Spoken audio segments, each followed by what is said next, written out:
복권이 게임 아이템보다 더 깔끔해요. 그 몇 억의 가치가 있는 아이템을 얻고자 몇백만 원, 몇천만 원을 한 번에 결제하는 게 사행성이 클까를 생각하면 너무 정답은 자명하거든요, 사실은. 네, 안녕하세요. 알법한 변호사의 이도영 변호사입니다. 안녕하세요. 송민우 변호사입니다. 게임 산업 진행에 관한 법률 개정안이 지금 논의가 되면서 세간의 뜨거운 관심을 받고 있는데요. 이번에 발의된 개정안의 주요 내용을 좀 설명해 주시겠어요, 변호사님? 이번 게임법 개정안의 제안 이유를 보면은 이 게임법 개정안이 나온 목적이 분명하게 나타나 있어요. 확률형 아이템의 건전한 이용을 도모하려고 한다. 지금까지 건전하지 못한 방향으로 이용이 됐으니까 이제 이 상품을 건전한 방향으로 이용할 수 있도록 법을 발의를 한 건데, 기존에는 확률형 아이템에 대해서 그 법에서 이것을 뭐 정의를 내린다거나 제재한다거나 하는 규정이 없었습니다. 이것을 법으로 규제하는 것은 적절하지 않다고 하여 한국산업게임협회에서 자율 규제로 확률형 아이템을 규제하고 있었는데요. 사실 최근에 문제가 되는 것은 컴플리트 시스템이라고 해서 뭐 여러 개를 모아야 어떤 아이템을 준다거나 아니면 유료로 구매한 재화와 무료로 얻을 수 있는 재화를 결합해서 뭐 일정한 확률로 아이템을 준다거나 하는 그러한 것들에서 문제가 많이 발생하고 있어서 자율 규제로는 실효성을 발휘하기 어렵다는 의견이 있어서 개정 법률안이 세간에 이슈가 된 사건이 있었죠. 핫한 게 뭐냐면은 메이플 스토리의 환생형 불꽃이에요. 주사위를 3개를 던져서 그 값만큼 내 캐릭터가 강해진다고 보시면 돼요. 그러니까 당연히 666이 나올 수 있다는 거를 믿고 계속 현질을 하면서 이제 666이 나올 때까지 이제 확률형 아이템을 뽑은 거죠. 근데 나중에 넥슨에서 이 확률표를 공개를 했는데 666이란 거는 애초에 나올 수가 없게 설계가 된 거였어요. 넥슨에서는 이제 이거를 명확하게 고지는 확실하게 하지 않은 거예요. 아무리 돈을 써도 진짜 뭐 몇 억을 써도 몇십억을 써도 아예 게임상 나올 수가 없게 되어 있었던 거죠. 네, 저는 사실은 이걸 보고 이건 사기죄가 성립될 수 있지 않을까 그렇게 생각했거든요.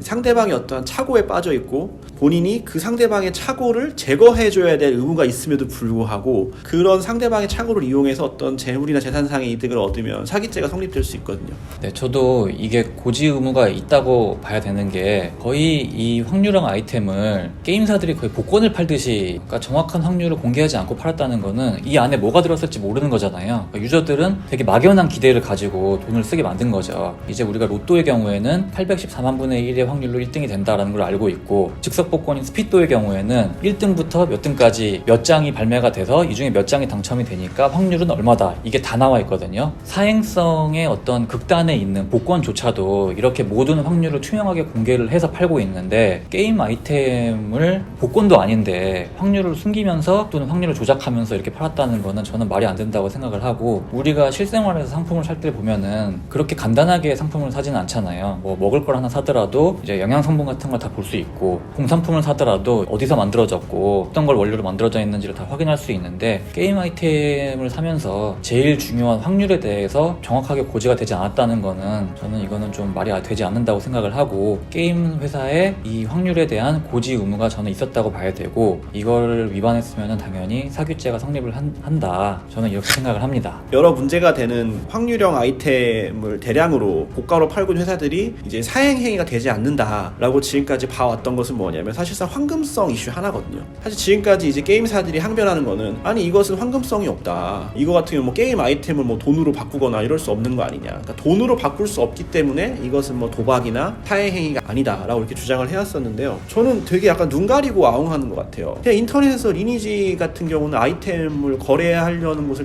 찾으려면 한 1분도 걸리지 않아서 아이템 거래하는 걸 찾을 수가 있어요. 게임사에서는 거래할 수 있는 여지를 그냥 놔둔 거죠. 제가 볼 때 방관하고 있는 것 같아요. 저는 개인적으로는 충분히 이것도 사행위가 될 수 있다고 생각해요. 이런 사례들도 있었어요. 인형 뽑기 아시죠? 이렇게 크레인으로 해가지고 크레인 뽑기라고 하는데, 그 경품을 지급하는 거라고 해가지고 경품의 소비자 판매 가격이 5,000원이 넘어가면 처벌 대상이었거든요. 물론 지금은 좀 올라서 10,000원인가 하고 있어요. 근데 생각해보면 그 동전 놓고 인형 뽑는 게 사행성이 클까요? 아니면 그 몇 억의 가치가 있는 아이템을 얻고자 몇백만 원, 몇천만 원을 한 번에 결제하는 게 사행성이 클까를 생각하면 너무 정답은 자명하거든요, 사실은. 왜 게임에만 유독 사행성 기준을 그렇게 완화해서 모아주는 것인지에 대해서도 사실 좀 의문이 있습니다. 지금 게임법 개정안이 나오니까 게임 업계에서는 아주 격렬하게 반대를 하고 있거든요. 확률형 아이템의 확률 자체가 영업 비밀이다, 이런 식의 주장을 하고 있는데, 이제 비정상을 정상화하려고 하니까 이거는 자기네들이 영업 비밀이다 하면서 절대 밝힐 수 없다, 이런 식으로 나오는 거는 유저들을 완전히 기망하는 행위다, 이렇게 보고, 이번 개정안을 계기로 게임 회사들도 자기네들이 고지 의무가 있다는 걸 인정하고, 오히려 이번 기회를 자성의 계기로 삼아서 확률을 깔끔하게 오픈하고 유저들의 신뢰를 받는 그런 게임 업계가 됐으면 좋겠고요. 네, 말씀하신 영업비밀이라는 건 사실은 어떤 사업의 본질적인 부분에 대한 것을 영업비밀이라고 하잖아요. 사실상 지금 공개하려고 하는 건 뽑기 확률이거든요. 무슨 게임의 소스 코드나 뭐 밝혀지지 않은 세계관, 뭐 게임의 운영 메커니즘, 이런 게 전혀 아니란 말이에요. 이걸 나의 영업비밀이라고 얘기하고 있는 건 이 게임의 본질이 도박이라는 것을 스스로 자인하고 있는 거예요. 뽑기 확률이 영업비밀인 거는 도박밖에 없잖아요. 그건 게임이라고 볼 수 없죠, 이미. 이러한 주장을 한다는 것 자체가 이미 우리나라 게임 산업이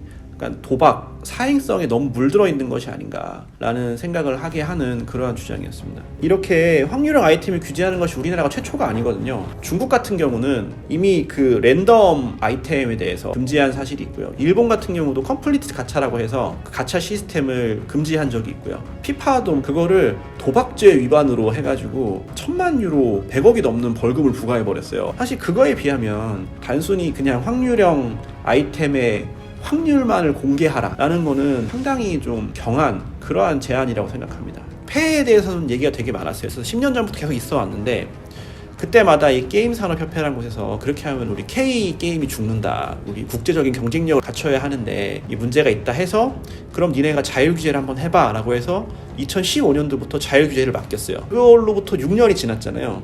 근데 그 6년 동안 사실 더 심해졌으면 심해졌지 이것이 자정이 된 것이 전혀 없어요.